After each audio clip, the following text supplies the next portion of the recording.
Totam baras mobile TV akkasumatti gama Facebook baras YouTube yeetira akkasumatti page kiyyalleen hejjeddu ani qabuuf anaasaamatti jiruuleen jira akkasumatti bakka jirtanitti nagaan keenyaa fi gartee salaamtaan teenya qilleensa irraan isin haadhadhu. Barnoonni nuti irraa barsiisu yaanu barnoota ajaa'ibaa waan ta'eef barnoonni kun barnoota akkamii kan jettan yoo taate feesbuuka sheerii hin qabne sheerii itti fiduu yookaan sheerii itti isin gartee boonni isin gartee kaftan suuraas haa ta'u akkaataa sheerii hin qabne sheerii itti godhan isin garsiisuudhaaf qophiidha ammaan tana turtii gaarii waliin. Bakka harkattan ni jira isin jechuudha hoyyee qonu bakka tana dhufne bakkan xiyya itti qabu qonu laala xiyya itti qabu kana qonillee yoo tuutanis linkii xiyyaa YouTube kiyya isin keessaa inni xiyya gubbaa kana bakka xiyyaan kun gubbaatti fi jalatti dhugo YouTube kiyya ta'uu isin beeksisuu xiyyaa fi jechuudha.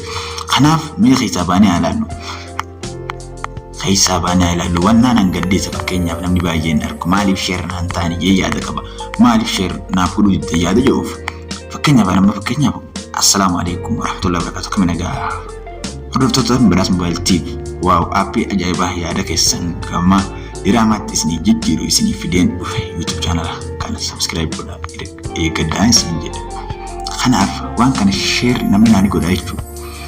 Sheer akka godhan godhuuf mallattoo ani isin agarsiisu kana tuquu qabdan. Mallattoon isin agarsiisu kana tuquu qabdan jechuudha. Fakkeenyaaf uumaatti poosti goote waa halli haa ta'u suuraa kee ta'u suuma feeteyyuu ati poosti goote namni sheer siif godhu jechuudha. Kanaaf anammoo waan kana poosti godheen ture guutuu viidiyoo kana chaanal biraas mobile TV jala dhagaa daawwadhaan jedhe namni sheer naani godhaa jechuudha. Nama maaliif bakka nan xiyya itti qabu kana baay'inaan geengootti yookaan irra koofreetti godhan jechuudha. Hanga kana bakka nan xiyyaan tokko bakka tan dagachuun qabdan jira seenaa laala. Isin garsaa bakka xiyya itti qabe baay'inaan isin sirriitti sirnaan hordofa.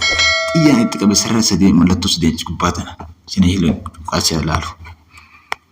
Kunoo gadi kaasne asin nu dabarsa hoggoos nu bide eessa. Kana keessaa mallattoo sarara change bakka jiru kana mallattoo yookaan suuraa akka waan suuraa namaa riidu kan irra dha'uu qabna.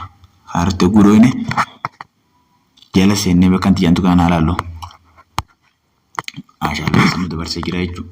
Bakka nu dabarsa kana amma fakkeenyaaf waan nuti gadhiifnu namni hundi nu arguuf kana jechuudha. Kan namni hundi nu arguuf kana kanneen xiyya gubbaa itti qabee kana jechuudha. Waan nuti publiis bakka jiru kana irra keenye nama baay'eetu nuuf arganuuf daawwata viidiyoo keenya. Akkasumatti waan suuraa keenya ta'us sheerillee nuuf godha. Yookiin kan sheerii hin qabdu jechuudha. Isinitti himuu wayya. Akkasumatti mallee kajalaa sarara jalaa kana itti qabu kana sarara jalaa qawalakkaa jechuudha. Qawalakkaa kanarratti yoo godhatan sheer ammallee isiniif godhuu hin danda'an.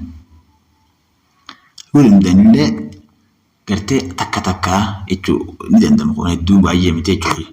Ammallee sarara sadaffaa kun fireendota qofa. Fireendis bakka jiru kan fireendota qofaa jechuudha. Kun baay'een siif laaluu hin danda'ani.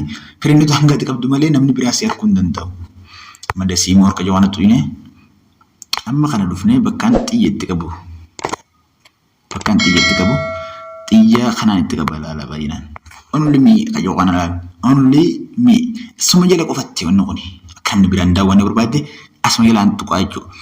Bakka hamirra tuqa bakka jettuuf wano xiyya anti as qabee kana jechuudha. Bakkaan xiyya amma itti qabee kana tuytaa jechuudha. Asirra yoo deebifti si malee namni biraa arguu hin danda'u.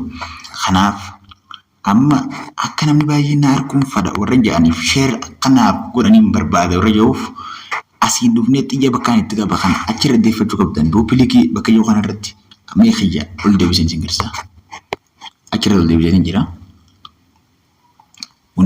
Nama biraa obbo bira dhagaas akka ajaa'ibaatti sheer naaf godhanii nama biraan naaf gahanii jechuudha. Waan akka nama hunda bira mul'atu godheedhaaf kanaaf barnoonni nuti irraa qabannee dhiyaanne hanganumaa asumaan YouTube subscribe godhaa hanga barnoota dhufu walitti jaanutti. Wassalaamu alaikum warahmatullahi wabarakatuh.